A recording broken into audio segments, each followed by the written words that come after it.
besar ini, satu di bagian iliotibial band, kedua di bagian vastus lateralis.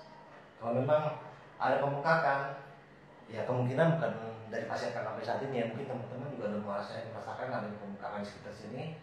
Tekniknya yang paling gampang, kita gosok aja dengan telapak tangan, ya.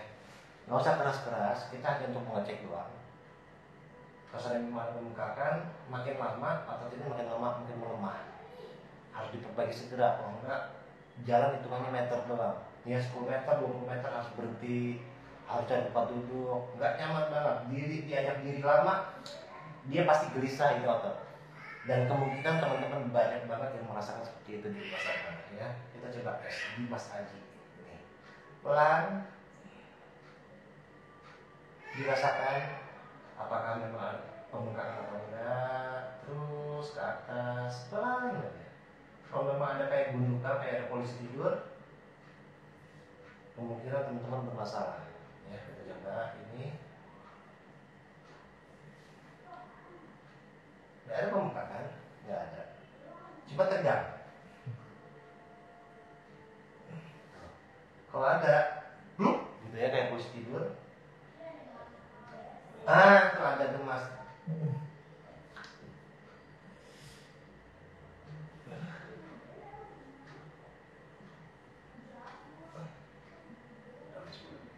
Kita sini nih. Nih.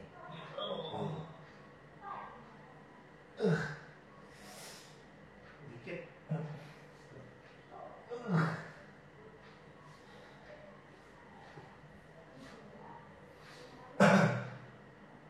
Dengan teknik diurus sendiri seperti ini, dia udah sangat bagus. Untuk memperlancar aliran darah, membuat otot-otot itu enggak menjadi tegang, ya. Atau kalau memang teman-teman nggak ada yang nggak bisa pijit, dikompres aja dengan es batu, itu udah sangat-sangat bagus guna menghindari terjadinya radang otot.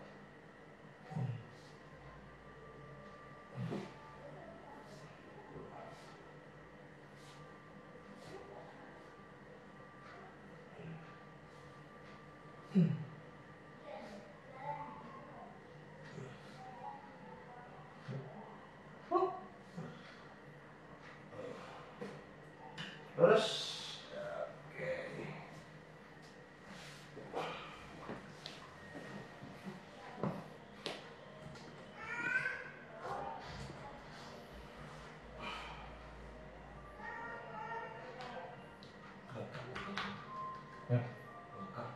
Coba begini. Sana. Ini. Perut ke atas. Oke.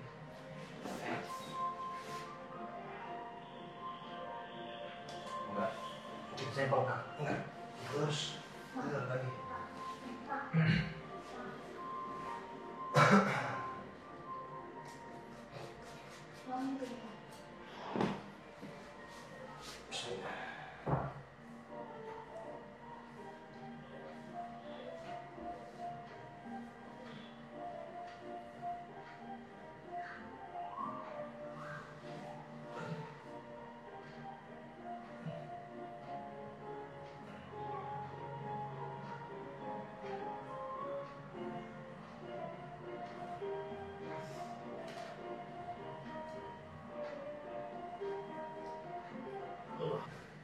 Jalan diri.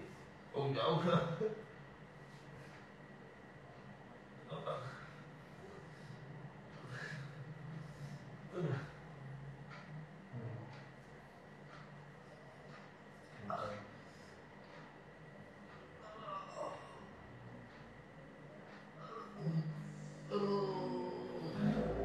ini bukan tulang belakang yang kamu ambil, tapi otot-otot yang ada di samping tulang belakang, ya. Ada palastalis lumboris. Nah, ini internal oblik. Ini external oblik dari sini.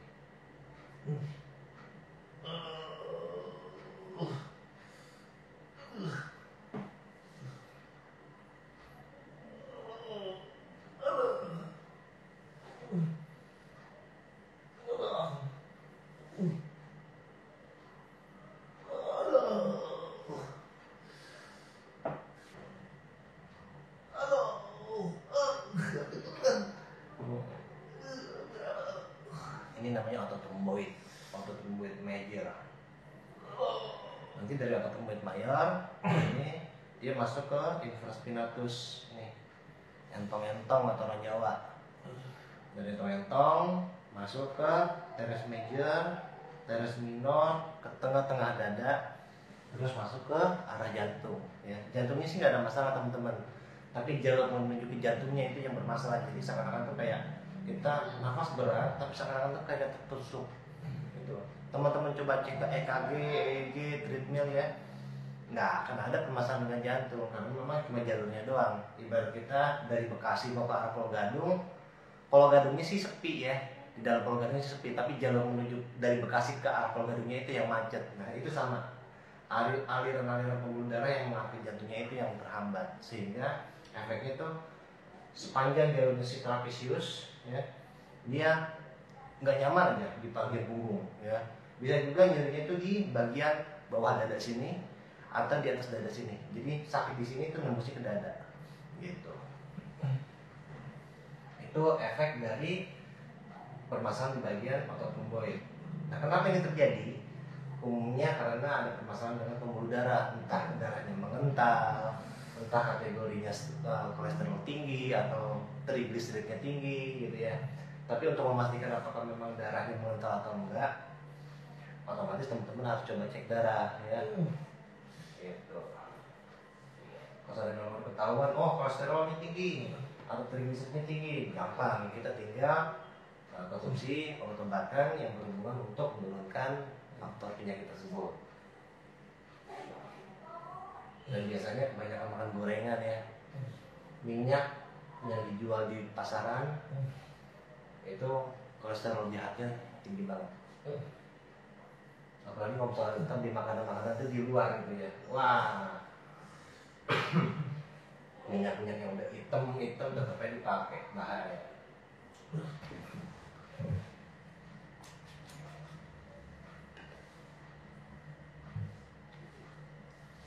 Ini apa sih yang Kang Abi gunakan?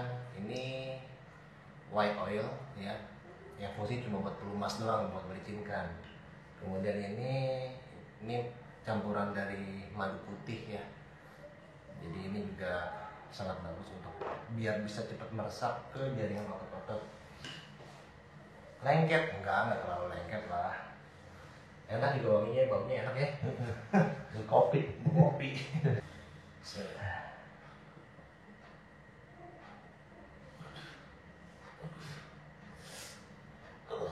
Siapapun bisa kena yang namanya cedera otot.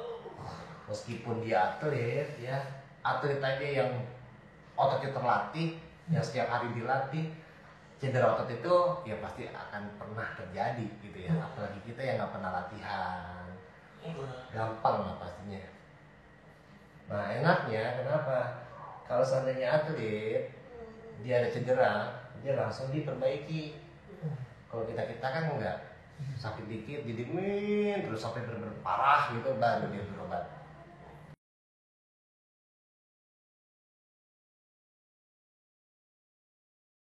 Kita tekuk kedua kaki ya seperti ini, tekuk sedikit. Nah jangan terlalu dalam ya, nggak usah segini dan jangan dilurusin. Oh ya, agak sedikit ditekuk seperti ini. Kedua kaki ini nanti kita gantung, nggak boleh menyentuh lantai ya, ngambang.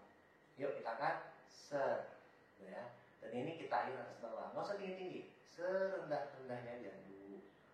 2, 3, 4, 5. Tahan serendah mungkin, tapi jangan menyentuh lantai. Kalau udah nggak kuat, lepas. Relax, atur nafas lagi, buat senyaman mungkin. Oke, apa yang dirasa Mas Albi? Di bagian sekitar sini berasa? Iya. Ini copot ya. Getar. Perut juga kadang-kadang bisa bergetar, kadang-kadang juga jadi di bagian sekitar sini, paha samping ya. Banyak yang akan muncul ya dengan kita latihan seperti ini. Tapi latihan ini bukan untuk merusak, tapi untuk memperbaiki teman-teman ya. Dan ini latihan mermaid versi 2 ya. Latihan mermaid versi 1-nya teman-teman ada di video Kang Abi sebelumnya ya. Ini Ini versi 2 pakai bantal. Oke, dan ini lebih efektif sebenarnya. Dan ini Kang Abe nggak nyontoh ke siapa-siapa ya. Ini Kang Abe coba sendiri, cari sendiri, dan ini benar-benar efektif untuk permasalahan sakit pinggang. Oke. Kemudian sesi yang ketiga, set ketiga, kita tepuk sedikit, ya. Nah, kebanyakan orang-orang tuh salahnya seperti apa? Dia ngegerakin bukan dari paha, tapi ngegerakin itu dari lutut. Jadi kayak gini posisinya, lutut yang bergerak, gitu. Ini salah, ya. Bukan lutut, tapi dari paha sini, ya. Oke, kita coba. Dan satu tipsnya lagi, kalau misalnya memang teman-teman nggak kuat, jadi sebelum kita mengayun, ya, sebelum kita ngangkat, kita tarik nafas dulu dalam-dalam. Tarik nafas dalam-dalam, tahannya di perut bawah sini, ya. Oke Mas Anji, kita tarik nafas dalam-dalam, tahan di perut, angkat, langsung ayun. 1, coba sendiri. 2, tuh ya. Dari paha ya kita angkatnya ya. 4, 5, tahan. Gak kuat nafas kita, lepas. Nafasnya benar-benar lepas, boleh diambil lagi, terserah sampai benar-benar kuat, gitu ya. Relax, satu nafas. Lakukan pelatihan ini minimal sehari sekali aja ya. Itu udah sangat bagus gitu ya. Kita nggak perlu latihan 30 menit 1 jam gitu, nggak perlu. Yang Kang Abel minta latihan sehari sekali di bawah 5 menit ya. 3 set yang tadi kita lakukan itu nggak sampai 2 menit teman-teman. Jadi saya minta latihan sehari sekali di bawah 5 menit. Mau kapan waktunya? Itu bisa kapan aja. Kita cari waktu yang paling pas buat kita ya. Entah pagi, entah siang, entah sore, entah saat mau pulang kerja gitu ya, atau saat mau tidur, itu silakan dilakukan. Tapi minimal rutin dilakukan. Gunanya untuk memperkuat jaringan otot-otot pinggang ya. Otot pinggang itu banyak. Ada gluteus medius, gluteus minimus, eksternal internal oblik ya. Kemudian ada ilia costalis lumboris. Banyak banget otot-otot yang memang harus kita latih. Sampai ke bagian otot perut di bagian sekitar sini, di bagian BSOAS ya, itu juga kena semua gitu. Dan dengan kita melatih otot, otomatis nanti ke depannya kita bicara masalah jangka panjang. Otot dipakai setiap hari, otomatis dia akan melemah. Tapi kalau seandainya kita barengin dengan latihan, insya Allah apa yang kita lakukan ke depannya itu aman gitu ya. Kita nggak berharap nanti apa yang kita lakukan saat ini ya, pekerjaan yang kita lakukan saat ini itu kayak bom waktu, di masa tuanya hancur gitu ya. Jadi apa yang kita cari uang buat kita tabung, kan di masa tuanya buat berobat, jangan gitu. Nah itu yang saya minta, gitu aja. Oke, ini latihan yang dilakukan untuk memperkuat otot-otot pinggang. Tapi ada kalanya permasalahan-permasalahan itu bisa menjalar ke bagian paha belakang ya. Nah latihan itu simpel. Posisi Mas bangun. Satu hal, bangun jangan langsung ya. Usahakan di rolling samping. Rolling samping begini ya, bangun. Nah, begitu. Sangat bagus karena tekanannya itu dia ada di area lumbar kalau sampai kita langsung. Latihan kedua, kita start lari estafet. Kaki kiri kita lipat, kaki kanan kita dorong ke belakang sejauh mungkin.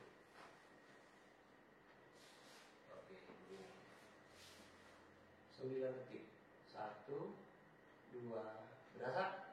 3, 4, 5, terus 6, 7, 8, 9. Kita goyang ke kanan ke kiri. Sakit.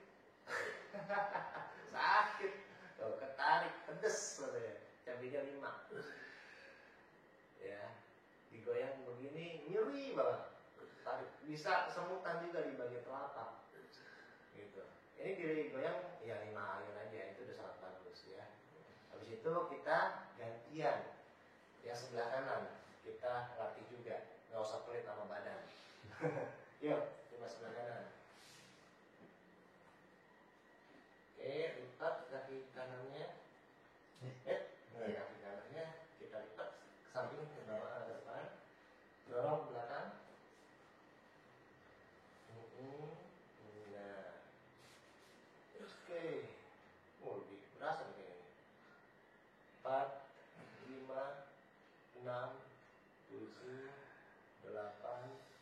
9. Ayo nih kanan kiri. Iya, berasa sekali. Gitu. Ya. Kalau ini dibiarin, otot itu makin lama makin kaku. Yang tadi khawatirkan suatu hari, deng aja, wah, nah lagi. Nah itu yang saya minta, Mas Haji, ya. Luangkan waktu minimal 5 menit aja. Cuma buat apa? Buat kesehatan kita kok. Berasa kan? Berasa. Kemarin kan? Enggak. Besar. Nah, itu dia. So, pakai baju lagi. Nah.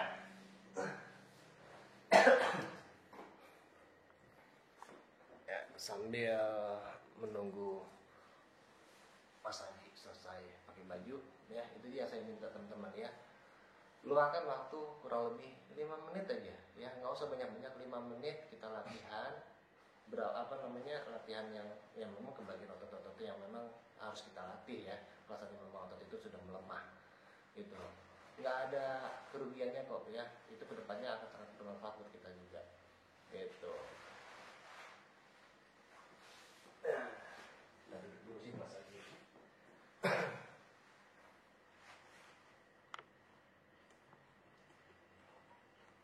Oke, Mas Hajinya udah selesai.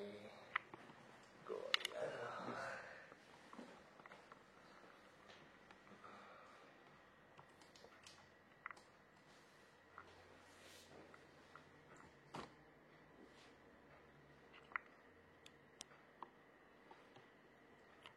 Nih, ini yang namanya Mas Haji yang tadi saya terapin. Gitu. Mas Haji bisa ini nggak ceritain awal muasalnya kenapa sih dulu ya sampai kejadian?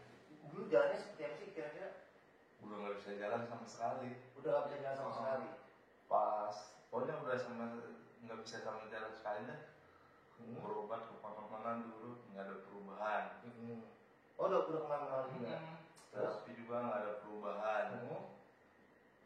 Akhirnya mutusin di rumah sakit pas operasi. Harus dioperasi. Oke, di rumah sakit mana? di Siloam. Oke, tut ya. Nanti saya bisa. Terus?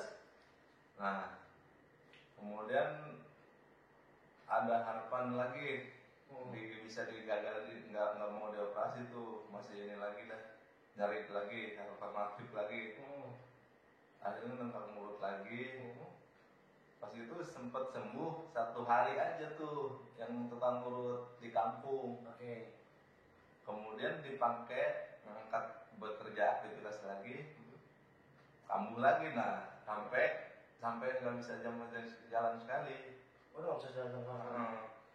Nah akhirnya ke Mas Wahyu tuh ketemu lah. Mas Wahyu itu siapa? Ya teman kerja. Teman kerja juga. Akhirnya kan kontak ke Kang Abai. Nah, gitu. Jadi Mas Wahyu itu adalah pasien Kang Abai ya. Pasien Kang Abai yang sebelum Mas Haji, ini namanya Mas Haji. Jadi Mas Wahyu itu temannya Mas Haji. Satu Satu kantor. kantor. Dan kebetulan Mas Wahyu pernah diterapi di sini dan alhamdulillah sehat gitu ya.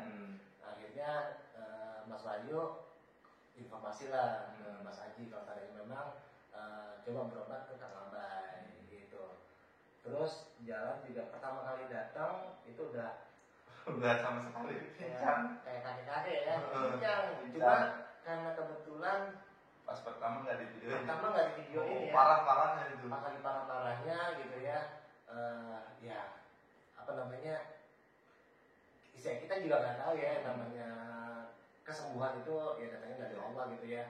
Datang pincang, habis diterapi sekali gimana kondisinya? Sekali udah ada perubahan tuh. Cuman masih lemah yang Masih ini. lemah ya. Nah, terus pertemuan kedua Pertemuan kedua itu dalam waktu berapa lama? hampir 3 mingguan. 3 mingguan ya. Nah, pertemuan kedua alhamdulillah udah jalan, udah ini Udah normal. udah normal. Nah, ngecek lagi pertemuan ketiga alhamdulillah udah bagus semua. Bagus ya. Nah, ini sekarang kontrol. Ini pertemuan keempat ya. Iya. Pertemuan keempat dan itu Jalannya jauh. udah berapa bulan ya? 6 bulanan 6 lebih. bulanan lebih dan alhamdulillah permasalahan yang dulu itu udah ya mungkin 90% lah ya. 90% udah Datang sekarang juga dia kontrol hanya untuk mengontrol aja. Cuma tadi saya sedikit omelin karena apa? jarang latihan. Lagi-lagi gitu. harus Gitu aja. sering-sering latihan. Sebenarnya kalau kita bicara masalah nyeri otot atau nyeri saraf, orang lain nggak bisa ngerasain ya, Ya, bisa. karena nggak ada borok juga, jadi nggak kelihatan teman-teman sakitnya itu di bagian mana ya. Apakah ada luka atau apa, jadi lukanya itu ketutup sama kulit, dia dalam banget gitu loh. Jadinya kalau seandainya kita ngelihat orang yang punya permasalahan dengan saraf, apa ya, kelihatannya sih itu normal aja gitu loh ya, nggak ada borok, sakit. nggak kelihatan sakit, kondisi juga sehat, berat badan juga normal, tapi nyerinya itu ampun-ampunan. Khawatirnya salah paham, entah dijaga bukan penyakit medis, ternyata dibilangnya sakit yang non medis, gitu teman-teman. Jadi ini hanya untuk edukasi aja ya. Jadi buat siapapun kalau seandainya memang penyakit tersebut masuk logika ya, apa yang Kang Abai jelaskan itu bisa dicari lah. Misalnya apa? Penyakit yang berhubungan dengan gastrocnemius. Apa sih gastrocnemius? Itu ada kok. Nama otot, bagiannya di mana gitu ya, di bagian skapula mana, itu skapula itu apa gitu ya. Itu memang secara medis kita melakukan penelitiannya. Jadinya nggak ada hubungannya itu dengan yang namanya mistik-mistik gitu ya. Itu aja sih teman-teman, dan terima kasih Mas Haji udah mau di interview ya. Karena kali pertama sebenarnya dari awal juga pengen video, cuma nggak sempet aja gitu ya, apa namanya, harus setting kameranya inilah itulah, tapi sempat ya di video dengan istri ya pada saat di terapi ya. Bagus sakit ya. Parah itu. Parah-parahnya. Masih ada nggak videonya? Masih ada ya. Mau tuh ntar dikirimin ya. Nanti tinggal ditambal sulam aja dengan video saat ini ada. Jadi Cuma sedikit kayaknya. nggak apa-apa. Jadi hanya untuk melihat Pertama kali masa di terapi itu kayak gimana gitu. Oke, gitu aja Mas Haji. Terima kasih banyak karena gue sama-sama. Jadi buat teman-teman semua jaga kesehatan, karena sehat itu mahal ya. Kalau kita bicara masalah biaya yang dikeluarkan dari Mas Haji ke rumah sakit, ke tempat-tempat lain ya, mungkin udah jutaan kali ya. Gitu, jadinya hindari yang namanya oknum, karena di luar sana juga banyak sekali oknum-oknum yang memang nggak bertanggung jawab. Kita terapi bukannya sembuh malah tambah parah, gitu ya. Cukup sekian video kali ini, semoga bermanfaat, dan seperti biasa di akhir video kami ucapkan semakin ilmu meskipun hanya satu ayat. Wabillahi taufiq wal hidayah. Assalamualaikum warahmatullahi wabarakatuh. Salam. Oke, makasih.